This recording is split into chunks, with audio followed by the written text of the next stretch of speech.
तो जी नमस्कार दोस्तों, आप लोग देख रहे हैं बीडी भोजपुरी और आप सभी को पता है कि खेसारी लाल यादव अक्सर अपने गानों से 100 मिलियन के लिस्ट में सबसे ऊपर बने हुए हैं और लगातार हर महीने में कोई ना कोई गाना क्रॉस हो जाता है। तो इसी बीच 3 गाने एक साथ क्रॉस हो रहे हैं। पहला है पानी पानी। जी हाँ दोस्तों, भोजपुरी वर्जन पानी पानी 100 मिलियन के क्लब में शामिल होने वाला है। 8 मिलियन व्यूज़ कम है।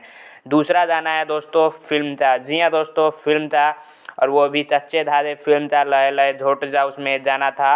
वही गाना आप लोगों तो 100 मिलियन वो भी क्रॉस होने वाला है। जी हाँ दोस्तों, वेब म्यूजिक से आया था और उसका भी आप लोग स्क्रीनशॉट देख सकते हैं। 99 मिलियन अभी वो है और जल्द ही इसे 100 मिलियन कीजिए। और एक और गाना है जानम फिल्म था, खेसारी लाल यादव और भोजपुरी सुपरस्टार एक्ट्रेस रानी चटर्जी था, जो कि जानम फिल्म का है और पातर पातर पियवा जाने का नाम है और ये भी वे म्यूजिक से ही रिलीज़ हुआ था। जी हाँ दोस्तों, तो तीनों गाने एक साथ सतत लग रहा है, तो आप सभी को ढेर सारी बधाई।